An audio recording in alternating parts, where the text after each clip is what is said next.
Good morning dear students, welcome back. बेटे आज जो हमारा टॉपिक रहेगा वो है कार्बीन्स एंड नाइट्रीन्स। जैसे हमने देखा अभी कार्बोकटायन पे बेटा कार्बन पे प्लस चार्ज है और कार्बन आयन में कार्बन पे नेगेटिव चार्ज है, जबकि फ्री रेडिकल में जो हमारे पास फ्री रेडिकल है उस पर एक डॉट प्रेजेंट होती है इलेक्ट्रॉन के रूप में। But in addition to these three reaction intermediate जो हमने डिस्कस किए, जो कार्बीन एंड नाइट्रीन है also form in certain reaction. तो जो बेटा कार्बीन है वो देखो क्या होता है, अगर उसकी डेफिनेशन दी जाए तो देखिए एक न्यूट्रल डाईवैलेंट कार्बन इंटरमीडिएट, एक न्यूट्रल डाईवैलेंट कार्बन इंटरमीडिएट जिसके अंदर जो कार्बन है वो कोवलेंटली बॉन्डेड होता है टू मोनोवैलेंट एटम और ग्रुप से and also has two non bonded electron, जिसके पास दो नॉन बॉन्डेड इलेक्ट्रॉन्स होते हैं। फॉर एग्जाम्पल अगर इसकी बात की जाए, फॉर एग्जाम्पल जैसे देखिए ये कार्बन है जिसके साथ दो हाइड्रोजन है, जबकि ये एक बेटे जो हमारे पास इलेक्ट्रॉन पेयर है ये यहाँ पे नॉन बॉन्डिंग पेयर रहेगा। इसी तरह से अगर हम बात करें CCl2, यहाँ पे भी देखो कार्बन पे क्या है, ये प्रेजेंट है, इसको नाम दिया जाता है डाई क्लोरो कार्बीन, इसको क्या कहेंगे, डाई क्लोरो कार्बीन। तो देखिए जो मिथाइलिन कार्बीन है कैन बी फॉर्म्ड, इसको हम फॉर्म करेंगे by the decomposition of diazomethane और ketone in the presence of. तो इसमें देखिए बेटा क्या होगा, जब हम डीकम्पोजिशन करेंगे डाई एजोमीथेन या कीटीन की, इन दी कीटीन की बात कर रहे हैं in the presence of heat, pyrolysis और लाइट, जिसको हम फोटोलिसिस कहते हैं। तो अपने पास देखो बेटा जो एग्जांपल है वो है CH2 डबल बॉन्ड N। अब हमें भी ये पता है कि इस पे माइनस है और इस पे प्लस है, क्योंकि नाइट्रोजन के देखो 4 और 4 8 एक्स्ट्रा रख नहीं सकता, तो ये इसको दिए। तो अब वापिस देखो जब हम इसको यहां शिफ्ट करेंगे बेटा, तो ये जो डबल बॉन्ड है ये इस कार्बन पे जाएगा, तो क्या बनेगा, अपने पास बनेगा CH2 N triple bond N जिसपे लोन पेयर और ये क्या है पॉजिटिव। अब हम इसे खत्म करना चाहते हैं तो ये बॉन्ड यहां शिफ्ट होगा, तो क्या बनेगा बेटा, सनलाइट और हीट, ये बनेगा CH2 डॉट प्लस में N2, जिसको हम क्या कहते हैं, मिथाइलिन कार्बीन। ठीक है। इसी तरह से अगर मान लीजिए आपके पास बेटा क्या है CH2 double bond C double bond O, हम इस डबल बॉन्ड को यहां शिफ्ट करेंगे, इसको यहां शिफ्ट करेंगे, तो क्या बनेगा बेटा, सनलाइट या हीट करने पे अपने को मिलेगा CH2 डॉट प्लस में CO डॉट, जो क्या बनाता है मिथाइलिन कार्बीन। इसी प्रकार से बेटे हम कर सकते हैं जो डाइक्लोरोकार्बीन है उस पर भी प्रिपेयर होगा। अब बात आ जाती है ऑर्बिटल स्ट्रक्चर की, हम किसकी बात करेंगे, ऑर्बिटल स्ट्रक्चर की। ठीक है, ऑर्बिटल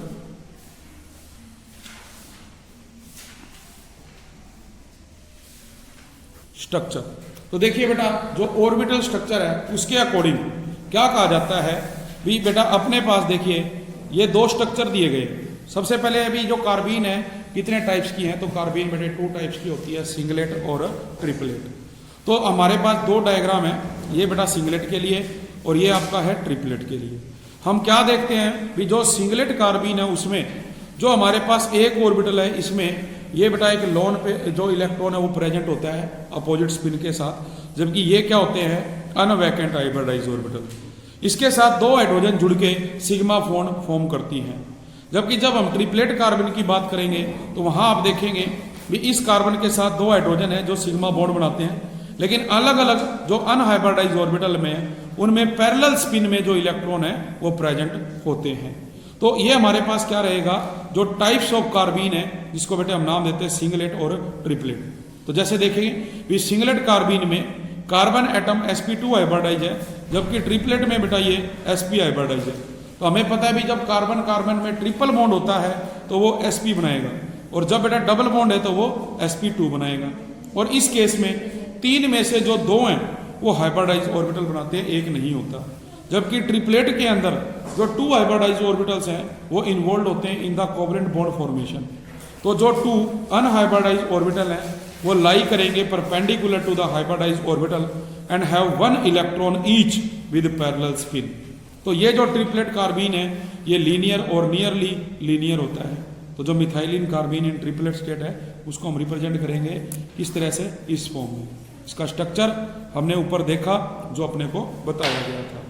इसके बाद बेटा नेक्स्ट देखिए अपने पास क्या आता है, रिलेटिव स्टेबिलिटी ऑफ कार्बीन। जो रिलेटिव स्टेबिलिटी ऑफ कार्बीन है इसमें क्या बताया भी, एक जो कार्बीन है ये इलेक्ट्रॉन डेफिशिएंट स्पीसीज होते हैं। क्यों? बिकॉज इसके अंदर 6 इलेक्ट्रॉन है, क्योंकि इलेक्ट्रॉन डेफिशिएंट है, 2 इलेक्ट्रॉन की कमी है।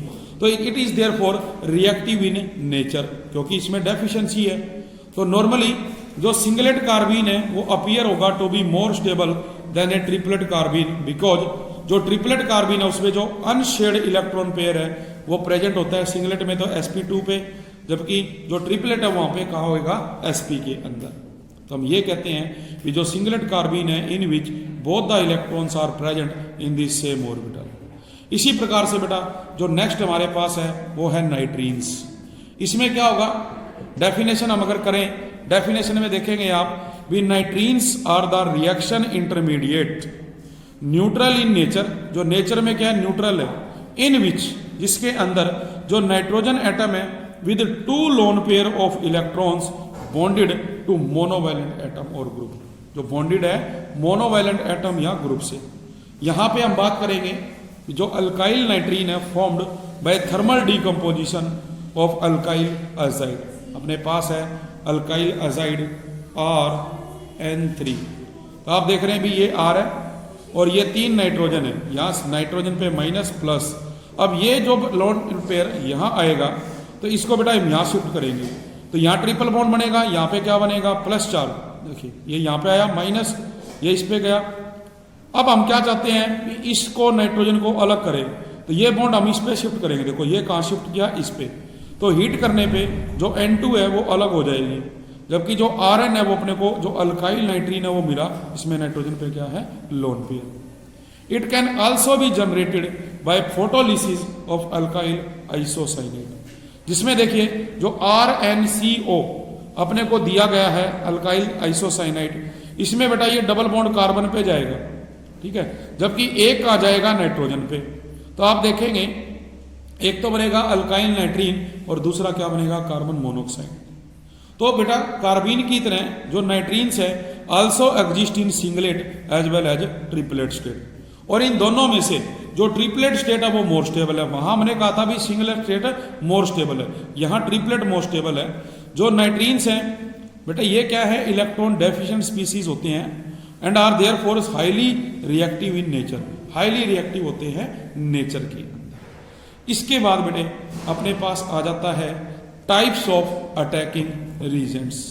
भी कुछ रीजेंट्स होते हैं जो हम देखेंगे।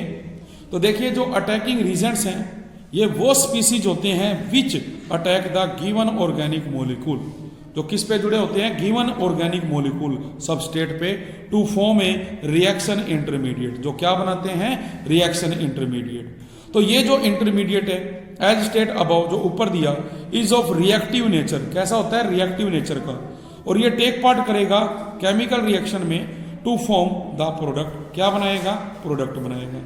तो जो डिफरेंट अटैकिंग रीजेंट्स हैं which we come across in organic reaction are free radical, electrophile and nucleophile. अब हम इनको करेंगे डिटेल में 1 बाय 1।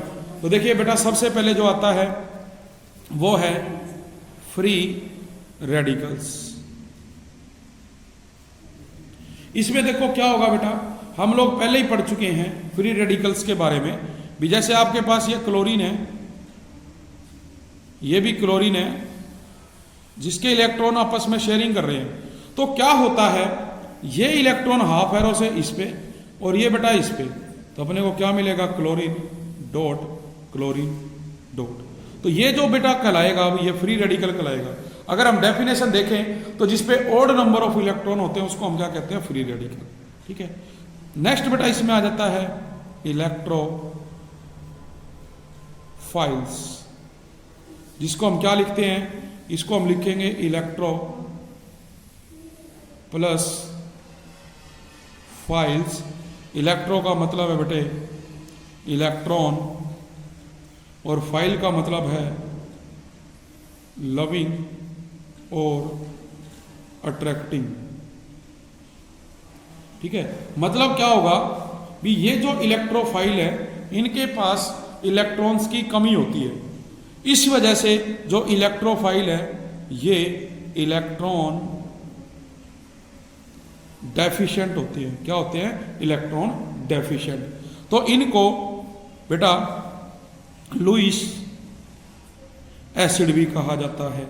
ठीक है, तो बेटा ये जो इलेक्ट्रोफाइल्स है ये क्या करते हैं, it always carry negative charge और न्यूट्रल। इनके जो एग्जाम्पल बेटा अपने पास देखो रहेंगे इलेक्ट्रोफाइल्स के, अगर बात की जाए पॉजिटिव की, पॉजिटिव इलेक्ट्रोफाइल, तो इसमें बेटा अपने पास क्या आएगा, इसमें आते हैं पॉजिटिव में H+, H3O+, chlorine plus, bromine plus, nitro, इसी तरह से नाइट्रोसो, सी, इसी तरह बेटे RCO इट्सेट्रा। जबकि बात की जाए न्यूट्रल की, तो न्यूट्रल में बेटा देखो कौन से होंगे अपने पास, न्यूट्रल में आएंगे BF3, AlCl3, FeCl3, sulphur trioxide et cetera. तो ये क्या कहलाएंगे, न्यूट्रल। तो बेटा मतलब कहने का ये हुआ भी जो अपने इलेक्ट्रोफाइल्स हैं ये इलेक्ट्रॉन डेफिशिएंट स्पीसीज होते हैं और इनको हम लुईस एसिड नाम देते हैं। नेक्स्ट बेटा जो हम देखो करेंगे वो है न्यूक्लियोफाइल्स, जिसको हम क्या लिखते हैं, न्यूक्लियो का मतलब है न्यूक्लियस प्लस, और फाइल का मतलब हम पहले कर चुके हैं लविंग और अट्रैक्शन। मतलब बेटा भी ये जो हमारे पास अटैकिंग स्पीसीज होंगे ये इलेक्ट्रॉन रिच होते हैं, इनके पास इलेक्ट्रॉन जो है ज़्यादा मात्रा में होते हैं। तो इस वजह से बेटा ये क्या करते हैं, दो फॉर्म में एग्जिस्ट करते हैं। एक तो हम कहते हैं नेगेटिवली चार्ज, नेगेटिवली चार्ज। तो देखो जो नेगेटिवली चार्ज न्यूक्लियोफाइल्स हैं उसमें H- क्लोराइड, ब्रोमाइड, आयोडाइड, इसी तरह से बेटा आप क्या लोगे हाइड्रोक्साइड, साइनाइड इट्सेट्रा। और एक बेटा क्या होते हैं न्यूट्रल, जिसमें आप देखेंगे वाटर, इसी तरह से ROH, ROR, ammonia, RNH2 et cetera. ठीक है, तो ये क्या करते हैं, ये इनको चाहिए बेटा क्या, न्यूक्लियस, जिसको ये अपना इलेक्ट्रॉन दे सके। तो इसलिए ये कहाँ जाते हैं, ये इलेक्ट्रोफाइल के ऊपर अटैक करेंगे। कौन, न्यूक्लियोफाइल्स। तो इनके ऊपर लोन पेयर प्रेजेंट होने की वजह, due to presence of lone pair of electrons, it is called Lewis base. ये क्या कहलाते हैं, लुईस बेस कहलाते हैं। तो जो बेटा हमने ये किया, इसका अगर हम एक फ्लो शीट डायग्राम बनाएं, फ्लो शीट डायग्राम, तो देखिए हमने क्या देखा, अपने पास बेटा था इंटरमीडिएट, इससे हमने क्या पढ़ा, फ्री रेडिकल। ठीक है, इससे हमने क्या पढ़ा, कार्बो कटायन। इससे आपने क्या पढ़ा, कार्बीन। एक हमने पढ़ा नाइट्रीन। इसी तरह से बेटे हमने क्या पढ़ा, इसके अंदर जो अपने पास है कार्ब अनायन, कार्ब अनायन। और एक हमने क्या स्टडी किया बेटा, इसके अंदर हमने स्टडी किया ऑर्गेनिक मॉलिक्यूल और सबस्ट्रेट। तो ये फ्लो शीट डायग्राम है किसके लिए बेटा, इन इंटरमीडिएट्स के लिए। तो ये जो चीज़ें हैं बेटे आपके जो टॉपिक्स हैं उनके साथ रिलेटेड है, इनको आपने अच्छे ढंग से करना है। Thank you very much.